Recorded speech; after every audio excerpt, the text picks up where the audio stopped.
Yeah, so in the waiting room is the M&M person, Bob Castle from E&E, and Joe Don. Okay. I should. Do you want me to let them in? Yeah. I guess, yeah. It's a public meeting, so yeah, they can come in, just whether they can. Let them all in there now. Okay. Oh. Okay, so we'll call this meeting of the RMLD Board of Commissioners to order. It being August 19th at 9:15 a.m. And thank you all for your flexibility in being here. I did just this minute, I sent over the weekend, I mentioned an attachment 1 to the agenda, and that was the primary reason for having an open session prior to the executive session that we had. And this follows up and asks some questions to Greg on some preliminary information. And also, hopefully, I flagged this with Greg last week, and I know he's got E&E on the line. But I just sent a Word document with some questions that I have, and I want to just go through this briefly. Does everybody have the document? Yeah. Yes, I have it. I just pulled it up. Yeah, Okay. I'll pull it up, Dave. I just need a second. Okay, and if maybe Erica, you can pull it up on the screen. This one you said, oh, I just got it. Sorry, I'm a little delayed. I can't share documents with a quorum before the meeting. So that's why I just sent it. I mean, I just did this over the weekend, but okay, everybody got it? I'm sharing it, so hopefully everyone can see it. Okay, so I'll just be quick on this. At the last meeting, Greg had recommended a hydro contract called Wire Wind. Greg said the price was less than open market, and that it was a good value for RMLD. The CAB and the Board of Commissioners then voted 5-0 to buy all of this Wire Wind hydropower for a year. I emailed Greg a couple days later because I was curious about this, given that my understanding was open market is a lot less than what the contract price was. Just looking for his financial analysis of this. The open market pricing is on average $36 a megawatt hour, which is a lot less than what this contract was. I know it's a fixed contract, but then more significantly, when I started looking into it, I heard that ISO New England is in a position where they have to sell RMLD power at a loss. And that this is showing up on the settlement statement. So in other words, getting to point 2 here, I asked Greg, hey, have you heard about this last week? And he said he would look into this and present today. Here's the information. I didn't have any information through the weekend that was conclusive. I did call our former IRD director to ask, and he says, if you can scroll up a little bit to the table, that we're losing a lot of money. ISO New England is having to sell power that we're in contract for, given that we're 90% hedged during times of low demand. RMLD cannot use all the power it's paying for. And the table shows the numbers I was presented being that, especially in the springtime, starting in January, that resulted in a loss of $136,000. In February, $51,000. In March, $420,000. In April, $371,000, and in May, $163,000 for a total of about more than $1.1 million. Again, that RMLD is, assuming these numbers are accurate, which I want to ask Greg his understanding of them. RMLD is over-contracted. These are power supply that ISO New England has had to sell back into the open market at those low demand times because we're over-contracted, and these are the financial losses to RMLD that have resulted. So I guess my first question is, Greg, do these numbers square with your understanding of what's going on at settlement? I've just seen this for the first time, Dave. I've got a few slides that I can walk you through to give you the big picture view. I'll walk the organization through power supply in springtime. When we do long-term contracts, there are times when we are over-hedged, and there are the times when we are under-hedged. And so, well, right. Yep. No, so it's important. If you want, I can walk through some real quick slides. Yeah, in 1 second, but you're saying you've not seen these numbers? You haven't seen these numbers before? I have not seen this analysis before. No, you just sent it to me. Right. So you don't know that that E&E is, ISO New England is selling our power, and these are the approximate losses in the first 5 months of this year? I'm aware of the trades back and forth. I think these numbers are bigger than the estimates that I had put together. Okay. Well, I'd like to, before we get out of public session, why don't we look at your analysis now?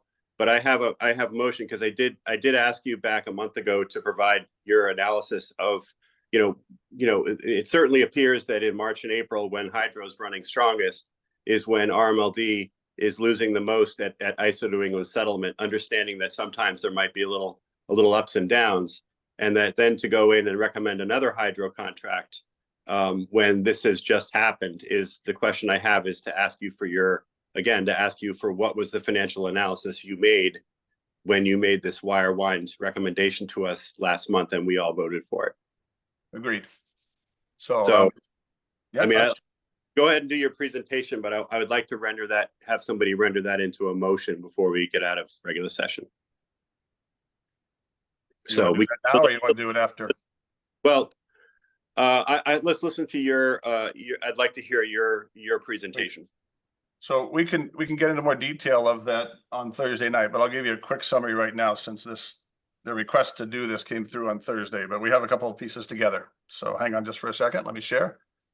Erica, you'll need to unshare so I can share.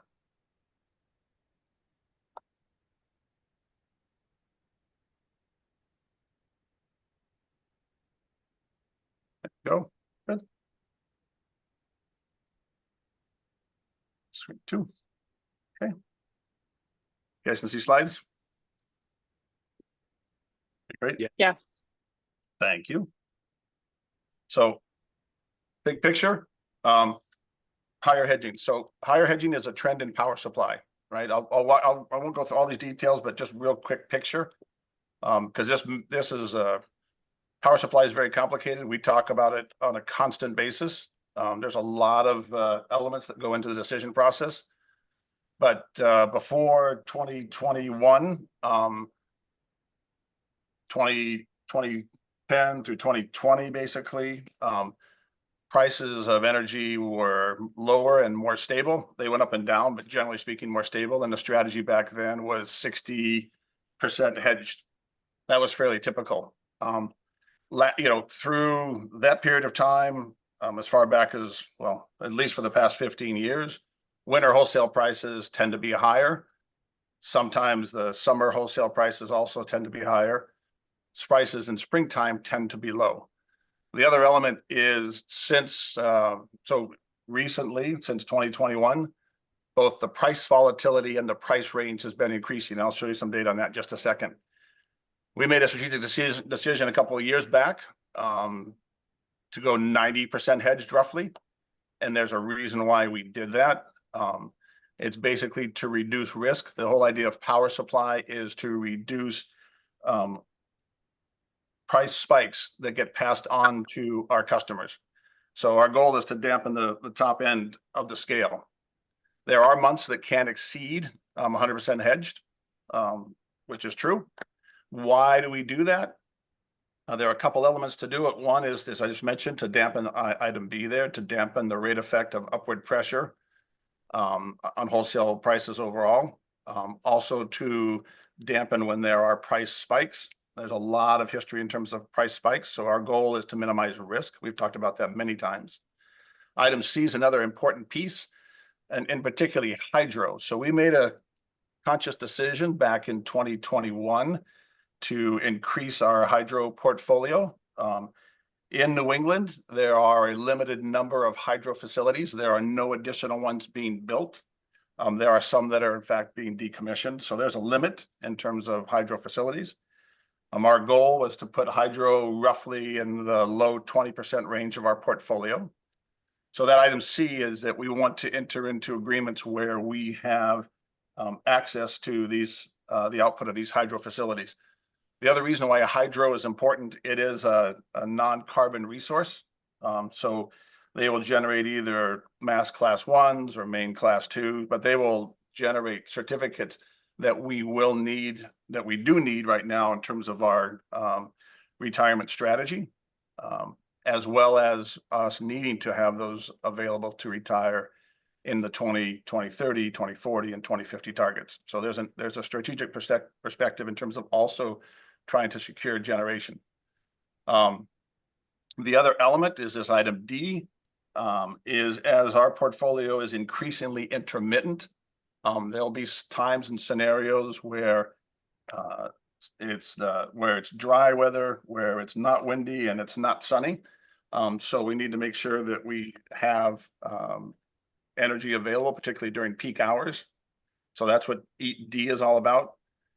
E is another element. There's been cancellation or delay of many new non-carbon generation projects. So we're trying to make sure that we keep as much flexibility into our portfolio. So the specific thing about Wirewind was to basically keep ourselves in the mix on Wirewind. It's a relatively small. And then the other element is the reason why we do annual contracts is always spot market, besides to reduce market volatility and price volatility, is also to keep the administration cost lower as well. This real quickly, looking historically, this is springtime of 2024. The black line is our load profile.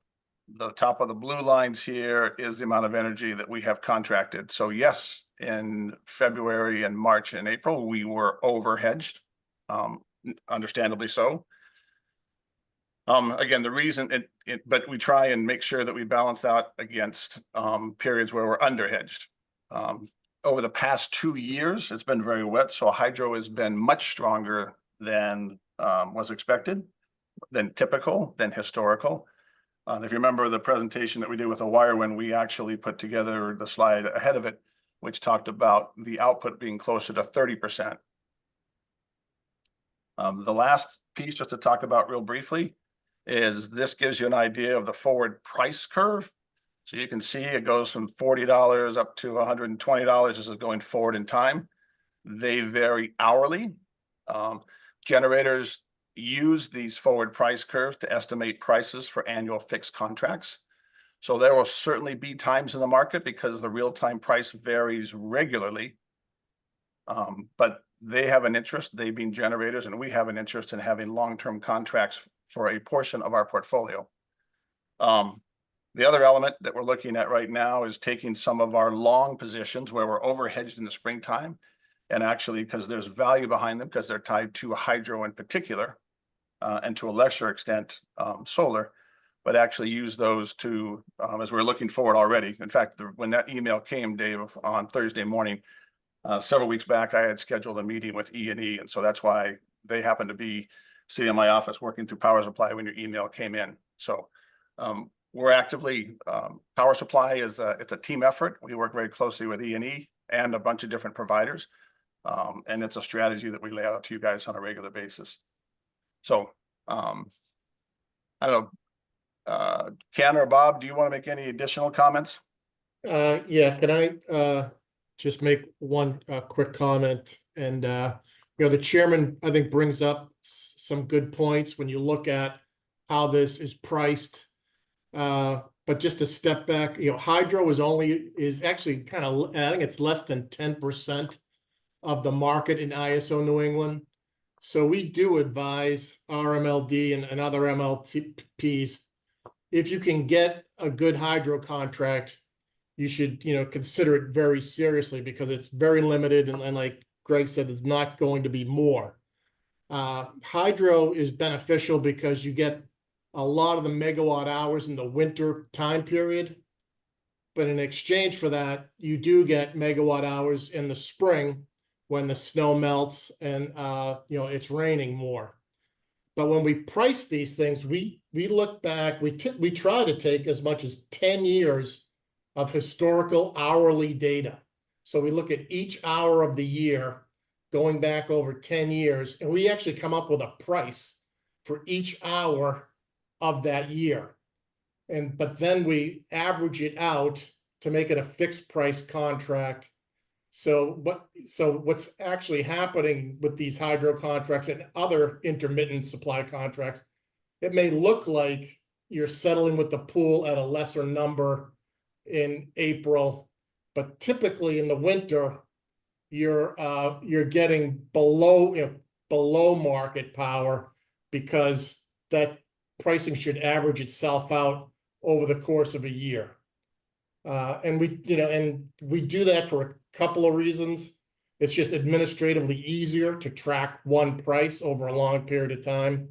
And there is some smoothing out of the cash flows for both the supplier and the seller and the buyer when you do it that way. So you're not paying huge bills in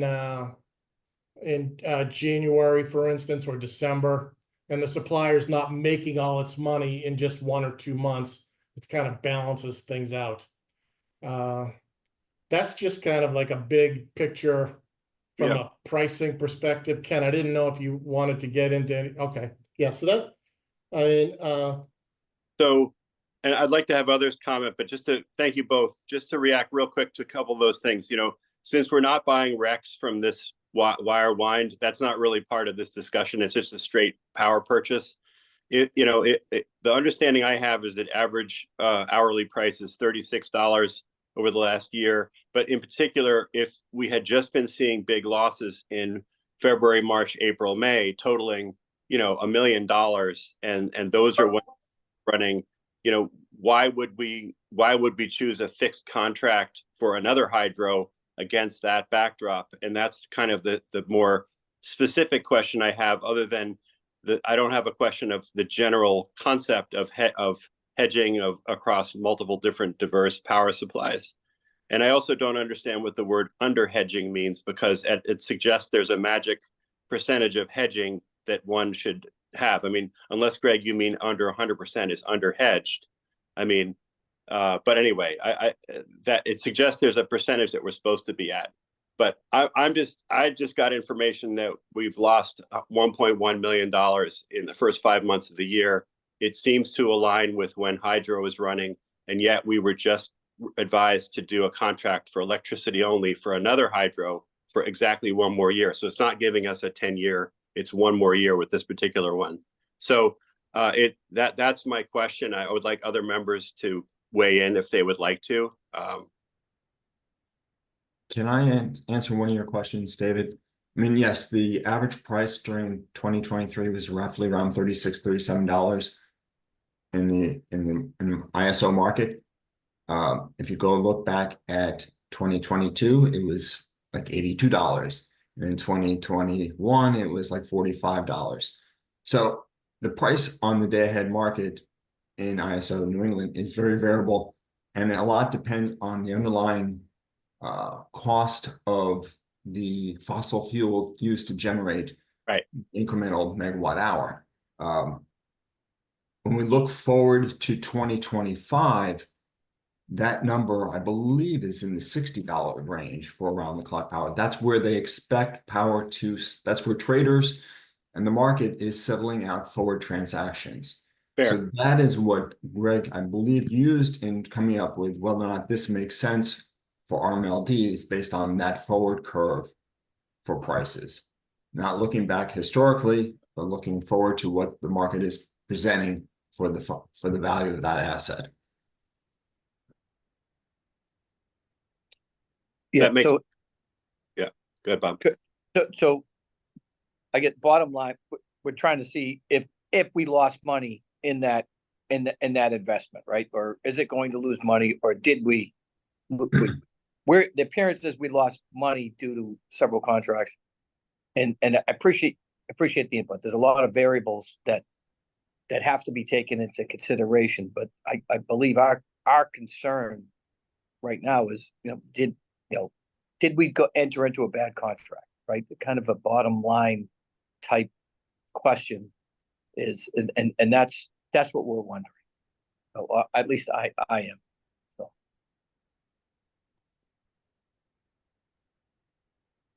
Yeah, that's kind of the same bottom line question I have, is that, yeah, it's a complicated mix. There's many moving parts. There's many different types of power supply. There's many unknowns, but there's also a lot of evidence. It appears that in spring hydro season, RMLD is losing a lot of money, and like we've entered into contract for power and we're not using it. We don't need it. And, you know, it's not 10 or 20,000, it's 420 and 371 in just 2 months. It's $750,000, where a new hydro contract now, or I should say a renewal of a hydro contract when we just had that experience, leads me to wonder, you know, like it appears that we don't need the power in the next year during the spring season, and that we're set up to lose money again. That's that. Okay, Yeah. sorry, Mr. Chairman, that term losing money is, I think it's a misnomer. It's, if you look at, I think you have to look at the entire year and where RMLD ends up against its projected budget and its costs. Because like I said, where those contracts, if they're fixed price contracts, they may be overpriced in January and the spring. So it looks like you're quote unquote losing money, but you're making it back in the winter time when those contracts should be under market more often. So by the time you get to the end of the year, you should be in good shape. And, you know, and extending a hydro contract for 1 year at this time is probably not a bad idea because of all the unknowns we have in offshore wind. So we see the offshore wind is not coming online like we thought it would. So having another year under another renewable contract to see what happens with that offshore wind, I think is a prudent thing to do. Does anybody else have comments or questions? Yeah, Ray has a comment. Please go. I think micromanaging is not the way to go here.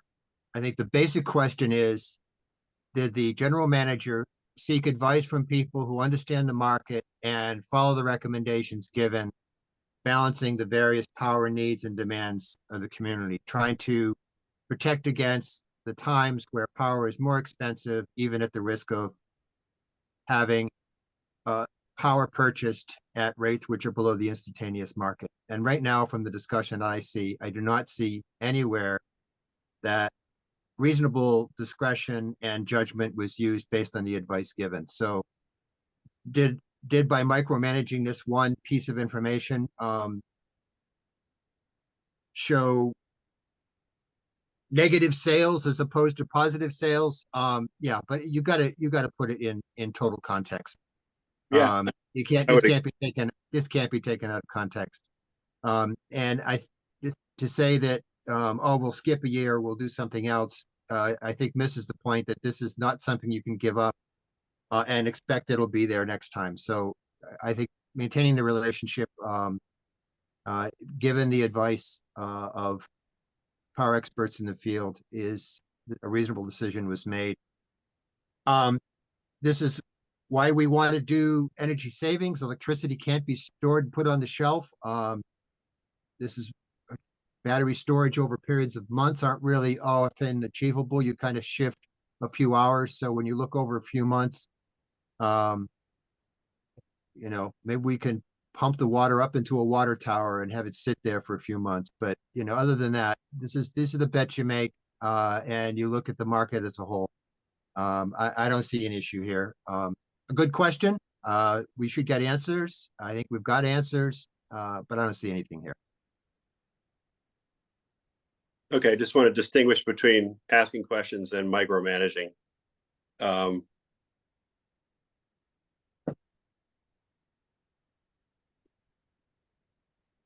I just think, you know, I've been on the supply side as well, and I've gotten these exact same questions from our board, you know, in the private sector. So I think they're good questions. It's good to ask the question. And you know, at the time, we considered pricing our contracts monthly to address just this issue. So you'd have, you know, a monthly price for, you know, a 10-year contract.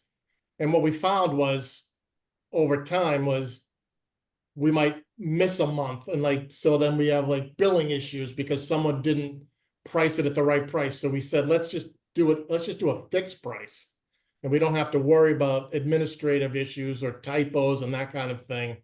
And And then the cash flow issue is also important. I think smoothing out the cash flow is good for both the buyer and the seller. So it makes sense to do these contracts under a fixed price contract. Yep. And by the way, one reason on the larger mix that it doesn't show up and it smooths out is because of unexpectedly low gas prices over the last year or so. So I think we all know that's why.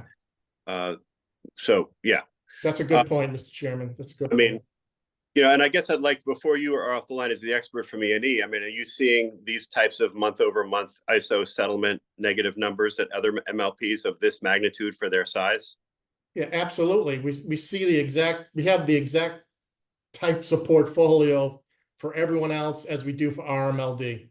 So that in the springtime, if we have a good hydro year, quote unquote good hydro year, we may see settlements with the pool that show a loss for that month.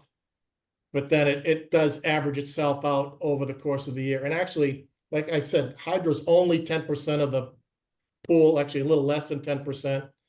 There are studies that show that we're going to see more rainy seasons in New England, or like more times when we get a big impact of rain.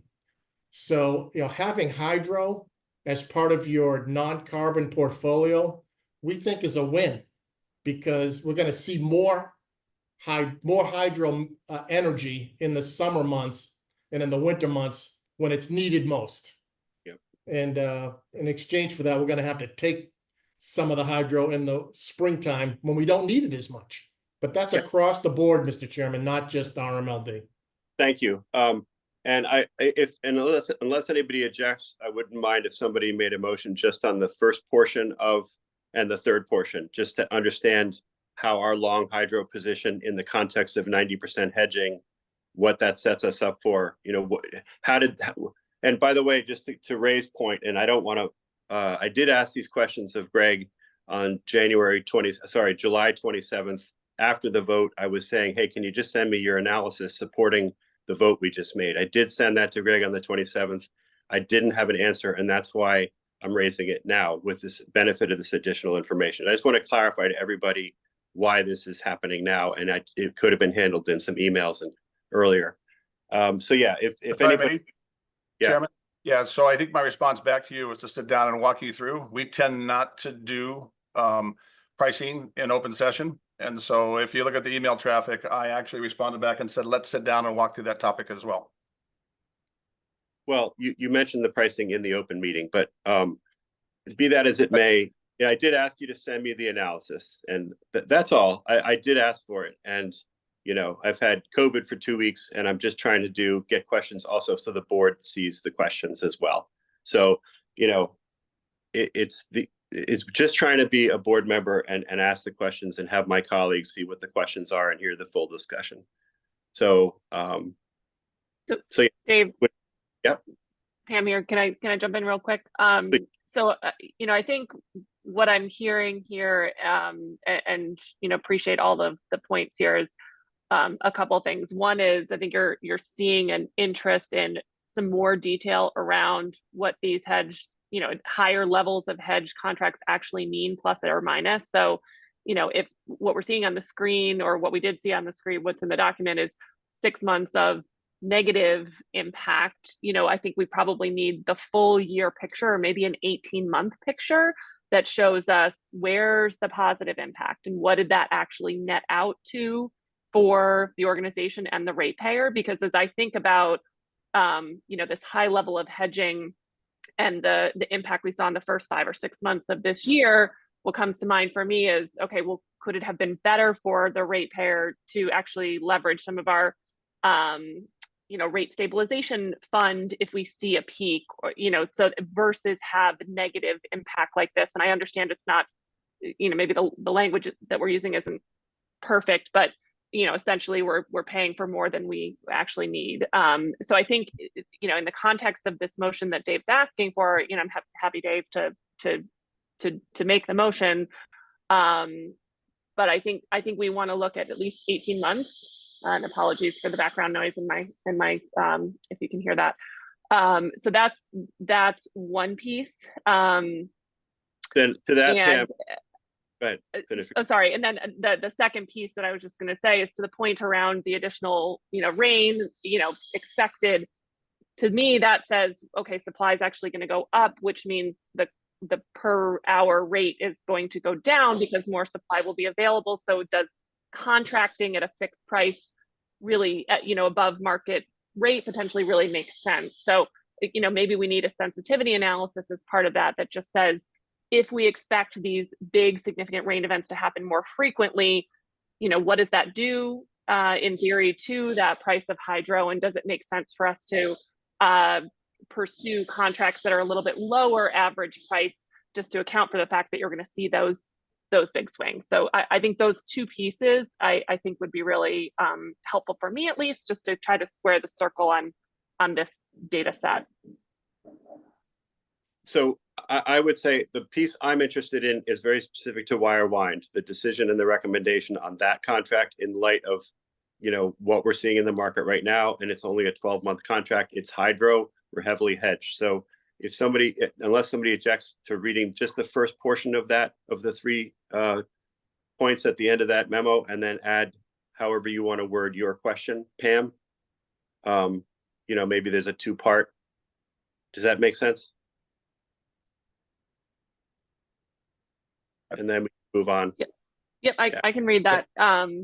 Maybe I'll just read it as written. Yeah, you can get rid of the 2x. And get rid of the 2x okay. out of the language. Yep. Okay. So making the motion to provide the financial analysis conducted supporting wire wind recommendation, given open market prices, and that ISO New England is selling RMLD contracted power back to the open market at less than contracted price in spring when hydro is running strongest. Included in that financial analysis would be the 18-month history, as well as a sensitivity analysis around expected contract pricing given increased frequency of rain events.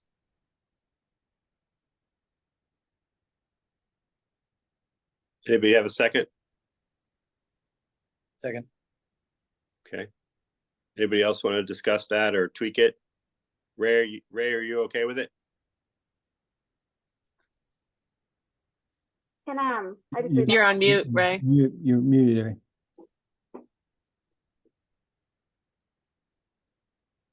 I'll vote for it. I don't see a problem in asking for financial information supporting the decision-making so that we can understand it, but I don't see anything here that is just the risk balancing that has to happen when you're dealing with power that is not matched with demand.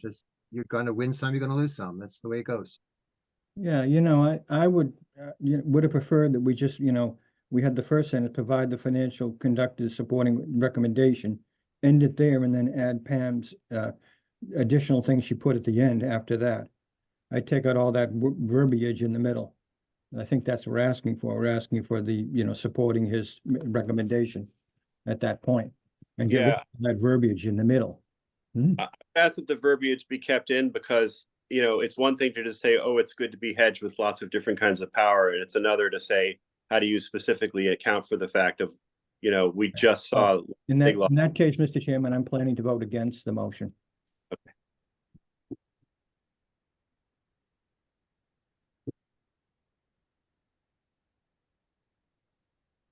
Okay. I just put it to a vote. Okay. Ready for a vote?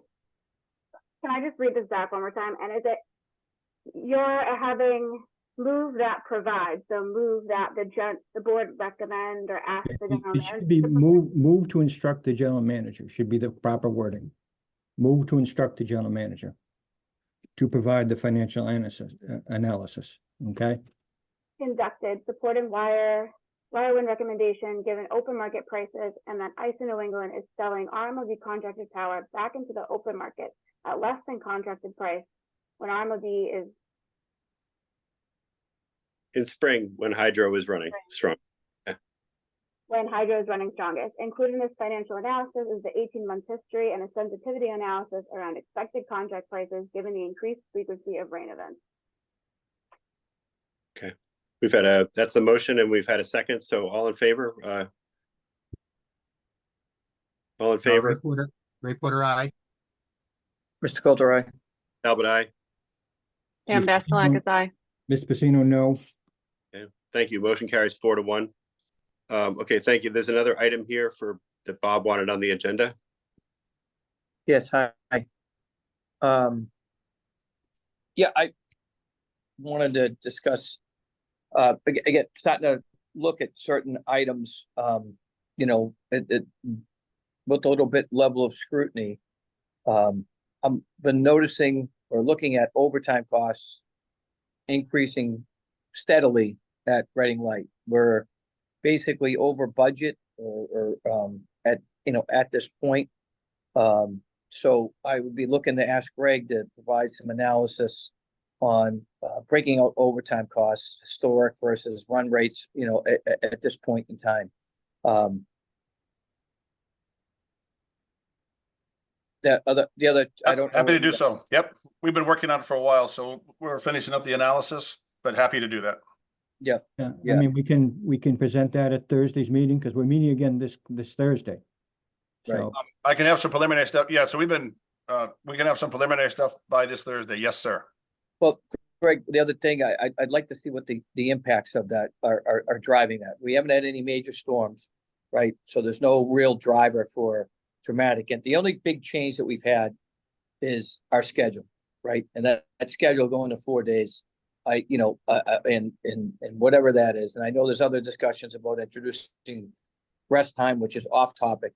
But again, certain things are they're seemingly just out of control. There's no reason for overtime costs right now to be through the roof when we don't really have any major driving forces. And parallel with that, where's the overtime coming from? Is it just come from capitalized projects? Is it coming from offsetting guaranteed overtime for contracted costs? Right. So I think the question is a great question, Bob. And so we broke it up into 3 categories: planned, unplanned, and control room is another element of it. And so we'll walk you through it, including the storms, et cetera. So we've got some really good analysis that we'll walk you through. Great question. Happy to go through it and happy to give you some context. The other element related against it is the work that we're doing. And as you pointed out, the contractual obligation that we have as well, that's already in the union contract. So I'll walk you through all that stuff. No problem. Okay. The other, I think you mentioned, Bob, capital. So we talked about capital last month, at the presentation we did in the financial update. But on that capital piece, if you're thinking about overtime tied to capital, one of the things that we've looked at, or we've started to identify, is the proper categorization of overtime to capital projects versus unplanned, planned, and control. But we'll walk you through all that. Yeah, and side note, part of our discussions, I didn't ask for it for this agenda, but it's going to be, getting back to, how are we doing against our capital budget? What's our spending? What's our run rate? What's our progress? That slide, Bob, was I'll forward it to the whole group. That one we did last month. But we can get more detail if you want more detail, but Yeah, I guess, that's what I'm asking for. Let's get more of a nuts and bolts analysis. How are we doing against our projects? Like, what's going on with our substation build? What's going on with our meter change going to AMI? What are the statuses of those projects? Where are they relative to what the schedule was, relative to other programs? Our programmatic work might be boring, but I think it's very necessary to see where we are from a operational perspective, right? Yep, you're agreed. We'll have it for you. Okay, anything else then? Oh, by the way, just a side note, I saw that the peak alerts emails went back out, which is good to see. Thank you for that. What was the issue that had been what was the issue that brought it back on or that kept them off for a while? I think we talked about that before, Chairman. We had to renew a constant contact subscription, and we've done that. And now we have somebody driving it as well. Oh, so the subscription had lapsed? Correct. Okay. All right. Anything else from anybody before we go into executive session? No. So then we need the motion to go into executive session, right? Who would like to read that? Phil or Bray or Yeah, Pam? I'll read the motion. Thank you. Move that the RMLD Board of Commissioners go into executive session pursuant to Mass General Laws, Chapter 164, Section 47D, exemption from public records and open meeting requirements in certain instances to discuss the reputation, character, physical condition, or mental health rather than professional competence of an individual, or to discuss a discipline or dismissal of, or complaints or charges brought against a public officer, employee, staff member, or individual, and to return to regular session for the sole purpose of adjournment. You have a second? Second, Okay. All in favor? Ms. Pacino, aye? Talbot, aye? Mr. Coulter, aye. Ray Porter, I. Okay, Daskalakis, aye. great. Thank you. Passes 5-0. See you in there. Thank you.